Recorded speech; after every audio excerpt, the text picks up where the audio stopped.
paz do Senhor Jesus, que Deus te abençoe. Vamos prosseguir na nossa leitura e reflexão do Sermão do Monte. Abra sua Bíblia em Mateus, capítulo 6, o versículo 19. Mateus, capítulo 6, o versículo 19. Diz assim: Não acumuleis para vós outros tesouros sobre a terra, onde a traça e a ferrugem corroem, e onde ladrões escavam e roubam. Mas ajuntai para vós outros tesouros no céu, onde traça nem ferrugem corrói, e onde ladrões não escavam nem roubam. Porque onde está o teu coração, aí estará também onde está o teu tesouro, aí estará também o teu coração. São os olhos a lâmpada do corpo. Se os teus olhos forem bons, todo o teu corpo será luminoso. Se, porém, os teus olhos forem maus, todo o teu corpo estará em trevas.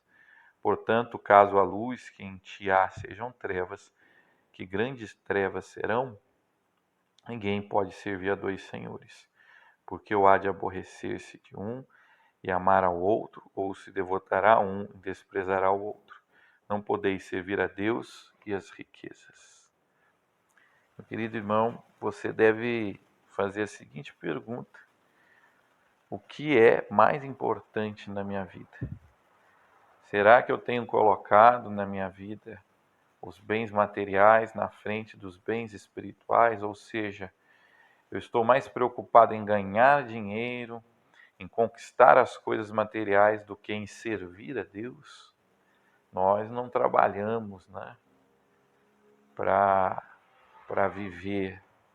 Nós não vivemos para trabalhar, Nós trabalhamos para sobreviver. Evidente que você precisa se preocupar com o seu sustento, mas aqui o Senhor Jesus está falando da postura daquelas pessoas que têm os bens materiais como objetivo principal da sua vida. O cristão é aquele que tem os olhos iluminados, ou seja, os seus olhos conhecem a verdade. Nós precisamos olhar para nós mesmos e enxergarmos que a nossa vida não se resume a esse corpo que nós temos. Esse corpo que, na verdade, ele está se desfazendo a cada ano que se passa, nós vamos ficando mais velhos, as nossas forças vão diminuindo, O Senhor Jesus ele começa a mostrar que a vida aqui na Terra, as coisas materiais, elas são passageiras. Você tem uma alma eterna e você precisa se preocupar em conquistar o reino dos céus. Jesus disse assim: não temas aquele que só pode matar o corpo, mas temas aquele que, além de matar o corpo, pode lançar a alma no inferno. O apóstolo Paulo ele fala que se nós não cremos na ressurreição, então comamos e bebamos, porque amanhã morreremos. Então Jesus começa a mostrar: olha, as riquezas materiais, elas acabam, elas não são eternas. Os metais enferrujam, a roupa cara, a traça vai e come, o tesouro que você tem escondido, eles não tinham banco, você esconde em algum lugar, vem um ladrão, escava e rouba o seu tesouro onde ele estava escondido. E as riquezas, elas não são eternas e nós não podemos colocar a nossa confiança nela. Pobre daquela pessoa que tem o dinheiro como seu Deus. Tem gente que está pensando: olha, eu não morro de Covid porque eu tenho dinheiro, eu pago uma UTI. Está enganada, irmão. Está enganada. A morte, ela entra na casa do rico, ela entra na casa do pobre, ela está presente em todos os lares. Tem uma história, acredito que ela seja chinesa, que uma mulher tinha perdido seu marido e ela chorava e não parava de chorar. E ela procurou um mestre e falou: mestre, o que eu vou fazer, Procurou alguém para aconselhar ela. Falou assim: olha, faz o seguinte, pega uma vasilha e sai pedindo arroz na casa das pessoas. A casa onde nunca morreu ninguém, você pede um pouco de arroz. Se você conseguir arroz, você pega o arroz, cozinha ele, come, você nunca mais vai sofrer na sua vida. E ela falou: vou primeiro na casa dos ricos, que certamente lá não morreu ninguém. foi lá, já tinha morrido. Foi no bairro dos remediados também, foi no bairro dos pobres, a mesma coisa. E ela voltou com a vasilha vazia e o mestre dela lá, da religião dela, disse o seguinte: olha, você não conseguiu nenhum arroz, não. Então, a morte alcança todo mundo. Né? Não tem como a morte não alcançar você. Então, o dinheiro não vai nos livrar no dia da morte. Vai nos livrar a nossa fé, o nosso tesouro no céu. Os faraós, quando morriam, levavam o seu tesouro porque achavam que os tesouros aqui da terra vão estar disponíveis no mundo por vir, mas não vão estar. O livro de Jó já disse, né?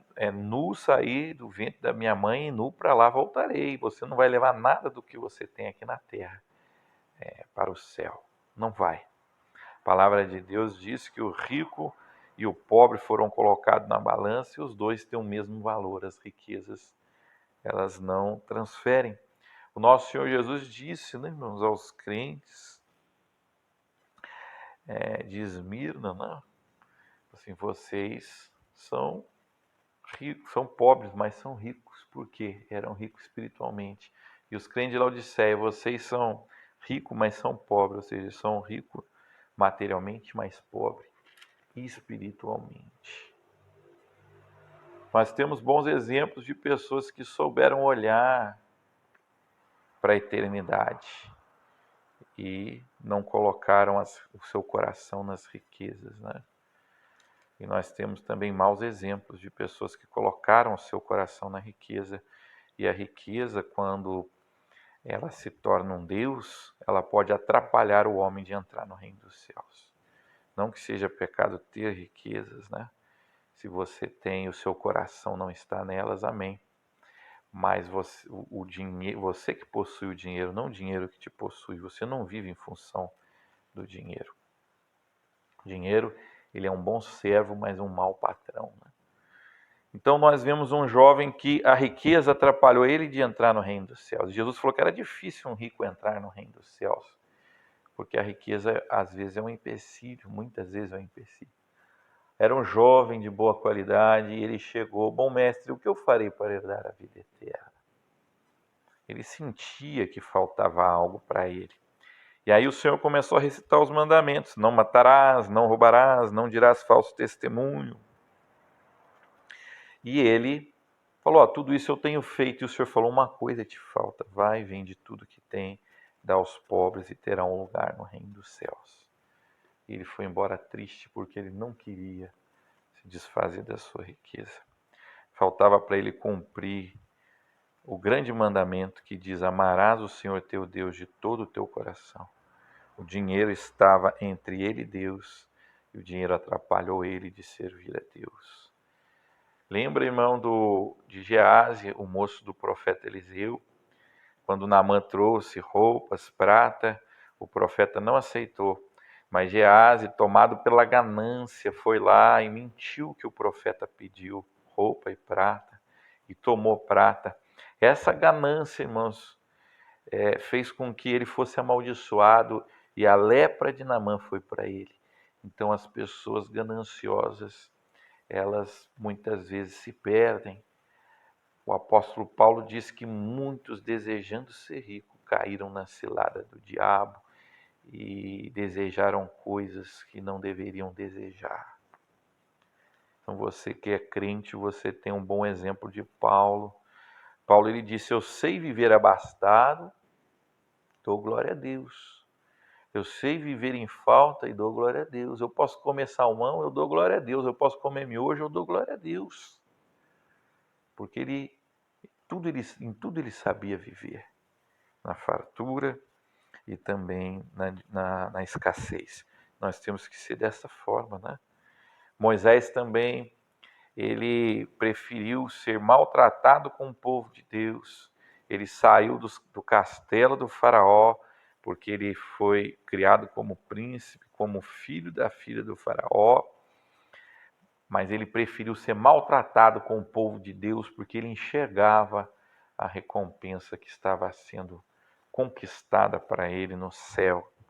Então olhemos para a eternidade, olhemos para o futuro, Busquemos em primeiro lugar o reino de Deus, porque muitos não têm olhos para enxergar, não têm fé para enxergar a recompensa que Deus tem preparado para aqueles que o servem. O Senhor também propôs uma parábola de um homem que pensou o seguinte: eu vou ampliar o meu celeiro, vou ampliar aqui o meu armazém e vou, na verdade, arrecadar bastante alimento. Vou arrecadar bastante alimento. E ele fez o que ele planejou. E aí, quando ele tinha bastante alimento, ele disse: farta-te alma, porque tem abundância. E uma voz do céu disse: louco, se hoje eu pedir a tua alma, o que você tem para me dar? Então tem gente que tem muito dinheiro, mas não tem paz, não tem a salvação. O dinheiro compra uma cama, mas não compra o sono, compra uma casa, mas não compra o lar, compra uma companhia, mas não compra o amor de um marido, de uma esposa. Por isso, irmãos, vamos aprender a confiar em Deus e não nas riquezas. Amém? Vamos orar. Senhor Deus, te agradecemos pela tua palavra. Continua, Pai, nos ensinando a te servir e colocar o teu reino em primeiro lugar, Pai. Abençoa o nosso país, a nossa nação. Ouve a oração de cada irmão que coloca diante de ti o seu problema, seja qual for. É o que nós te pedimos, Pai, em nome de Jesus. Amém.